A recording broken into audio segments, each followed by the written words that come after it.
वहीं देहरादून के एक आरटीआई एक्टिविस्ट और अधिवक्ता ने अपनी आरटीआई से शासन प्रशासन और नगर निगम से लेकर पूरे प्रदेश में हड़कंप मचा दिया है। अपनी आरटीआई से नगर निगम में हुए घोटाले से लेकर देहरादून के रजिस्ट्रार ऑफिस में हुई गड़बड़ और गायब फाइलों को लेकर बड़ा खुलासा किया है, जिसके बाद सीएम धामी ने रजिस्ट्रार ऑफिस का निरीक्षण किया और जांच के निर्देश दिए। उन्हीं आरटीआई एक्टिविस्ट और अधिवक्ता विकेश नेगी से खास बातचीत की हमारी संवाददाता दीपिका भंडारी ने। नमस्कार, आप देख रहे हैं HNN 24/7 में आपके साथ दीपिका भंडारी। आज हमारे साथ एक ऐसी शख्सियत मौजूद है, एक ऐसे अधिवक्ता और एक ऐसे आरटीआई एक्टिविस्ट मौजूद है जिन्होंने अपने काम से अपने आरटीआई से एक शासन प्रशासन में हलचल मचा दी है, जिसको लेकर के तमाम जो अधिकारी हैं, चाहे वो जिला प्रशासन के अधिकारी हों या फिर वो शासन में बैठे अधिकारी हों, उनमें हलचल मची हुई है। और खुद सीएम धामी ने आगे आकर जो उन्होंने आरोप लगाए थे, उन्होंने जो सरकार पे तमाम अधिकारियों पर आरोप लगाए हैं उसको आकर के उन्होंने निरीक्षण किया था यह तहसील में आकर के, और उन्होंने साफ तौर पर इसमें निर्देश भी दिए हैं कि इसकी जांच कराई जाए। अब जाकर जो है जिला प्रशासन जागा है, जानेंगे सर से कि आखिर क्या कुछ पूरा मामला रहा और आखिर उन्होंने ये जो PIL दाखिल की थी वो कैसे की और क्या कुछ उनके पास इन्फॉर्मेशन आई थी। सर, आपने PIL दाखिल की थी जिसमें बड़ा खुलासा हुआ है, शासन से लेकर प्रशासन में हलचल मच गई है। सर, किस तरीके से आप इसको देखिए, ये लास्ट ईयर की बात है। जो हमारे पास कोई प्लॉट लेने आए थे तो हमने वो डॉक्यूमेंट चेक करे, तो उसके बाद हमने जब सारी इंक्वायरियाँ करी तो तब सामने आया कि ये सारी प्रॉपर्टियाँ तो चाय बागान की हैं। इसको करते करते फिर हमने रिकॉर्ड खंगाला, RTI में लेना शुरू करा और फिर देखा तो सारा मामला चाय बागान का था और रजिस्ट्रियाँ फर्जी थी। और उसके बाद हमने फिर हाई कोर्ट में पहले इनको DM और विजिलेंस वगैरह सब जगह दिया, पर किसी ने जब सुनवाई नहीं हुई तो उसके बाद हमने हाई कोर्ट में इसकी PIL फाइल कर दी। तो उस समय हमारी नॉलेज में खाली 350 बीघे का था कि जो लाडपुर, चकराईपुर, नथनपुर इस एरिया का था। तो उसके बाद जब हमने और इंक्वायरियाँ करी, जब हमने PIL डाली उसके बाद हमने और इंक्वायरियाँ करी तो इसके बाद आया 4000 बीघे का मामला चाय बागान का, केवल चाय बागान का। तो उसके बाद हाई कोर्ट ने सारे मामले को स्टे कर दिया खरीद फरोख्त पे।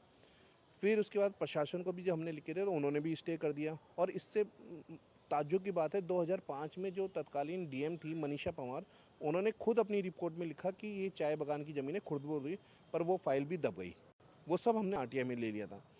अब इसके बाद जब ये होता रहा, फिर उसके बाद हमने सीलिंग का रिकॉर्ड निकाला, तो सीलिंग के रिकॉर्ड में तो कई 20,000 बीघा ज़मीन है जो खुर्द-बुर्द हो चुकी है। तो अभी उसमें हमने जो अभी शासन को लिख के दिया तो उसमें अभी 3000 बीघे को अभी स्टे किया गया है, बाकी अभी हम और दे रहे हैं। इसमें हम जो ये संतोष अग्रवाल रिंग रोड पे जो वो आया था, हमने ये सब एक परिवार की थी, कुंवर चंद्र बहादुर, उनकी सब फर्जी रजिस्ट्रियाँ बना रखी। एक्चुअल 84 में यहाँ पर स्टैम्प फर्जी आए थे, जो तेलगी वाला जैसे प्रकरण था उसी प्रकरण के हिसाब से ये फर्जी स्टैम्प छपे हुए थे और वो छपे थे, उसकी रजिस्ट्रियाँ भी वो रिकॉर्ड में एंट्री हुई, फिर वहाँ से वो गैप कर दी गई ओरिजिनल रजिस्ट्रियाँ, और वो फ़ोटो कॉपियों को उसमें संलग्न करके ये सारे दस्तावेजों की हेराफेरी की गई।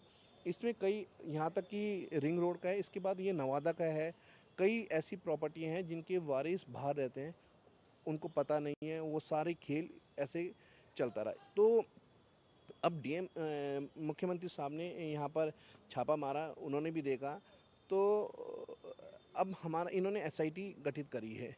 देखिए, SIT इससे पहले अभी नगर निगम में आपने देखा होगा कि दस्तावेज चोरी हुए थे, उसकी कोतवाली में एक रिपोर्ट लिखी, उसका भी मामला सब दबदबा गया। हमारा ये कहना है, ये जो नेटवर्क है, ये नेटवर्क है आपका UP से लेके असम तक, हरियाणा तक ये फैला हुआ है। तो SIT इतनी जांच नहीं कर सकती है। दूसरी चीज़, इसमें बैंकों का पैसा लगा है, NOC कैसे गई हैं, सारा कुछ, इतने मतलब खेल इतना बड़ा हो रखा है कि कई हज़ार करोड़, देहरादून जो राजधानी है उसके अंदर अंदर का आपको मैं बता रहा हूँ कि इतनी बड़ी ज़मीनों का लैंड घोटाला, ये पूरे प्रदेश का सबसे बड़ा घोटाला होगा लैंड का। सर, जैसे कि रजिस्ट्रार ऑफिस में सीएम ने आकर निरीक्षण किया था, उसके बाद वहाँ पे ये बात सामने आई कि वहाँ कैमरे नहीं चल रहे थे। क्या आपको लगता है कि इसी का फ़ायदा उठाकर किसी अंदर के अधिकारी कर्मचारियों ने ये पूरी साठगांठ से जो है भूमाफियाओं के साथ मिलकर ये काम किया है? मैडम, ये बात सही है। ये कैमरे तो चलो आज की बात है कि अब लग रहे हैं, ये सब खेल जो भूमाफियाओं से मिलके, ब्यूरोक्रेट से मिलके, कर्मचारी जो अंदर रजिस्ट्रार के हैं, तहसील के हैं, क्योंकि देखिए ये रिकॉर्ड जो हम ले सकते हैं तो ये तो इनका गवर्नमेंट का रिकॉर्ड है। तो तहसीलदारों ने, पटवारियों ने, इन्होंने क्यों नहीं चढ़ाया ये सरकार की खतौनियों में, और ये सरकार की ज़मीनें बिक रही हैं। तो हमारे साथ ही जाने माने अधिवक्ता और आरटीआई एक्टिविस्ट विकेश नेगी जी, जिन्होंने बताया कि किस तरीके से इस पूरी घटना को और जो ये ज़मीन की खरीद फरोख्त है उसको अंजाम दिया जा रहा है, फर्जीवाड़ा किया जा रहा है और किस तरीके से इसमें सफ़ेदपोश नेताओं से लेकर अधिकारी बड़े बड़े इसमें शामिल हैं। और इन्होंने साफ तौर पर नगर निगम की भी जो जाँच है वो करने की अपील सरकार से की है, सीएम से की है, क्योंकि इनका कहना है कि अगर उसमें जाँच कराई जाती है नगर निगम में तो बड़े खुलासे इसमें हो सकते हैं। और इनकी साफ तौर पर मांग है कि सीएम धामी इसकी जांच जो है ज़मीन खरीद फरोख्त की, चाय बागान की, उसमें सीबीआई को इसकी जांच सौंपे और जिससे दूध का दूध और पानी का पानी हो जाएगा। कैमरामैन अभिषेक के साथ मैं Deepika Bhandari, HNN news, Dehradun. Haridwar SSP Ajay Singh ने पुलिस कार्यालय का औचक निरीक्षण किया। इस दौरान उन्हें 25 पुलिसकर्मी गैर हाजिर मिले, जिस पर कड़ा रुख लेते हुए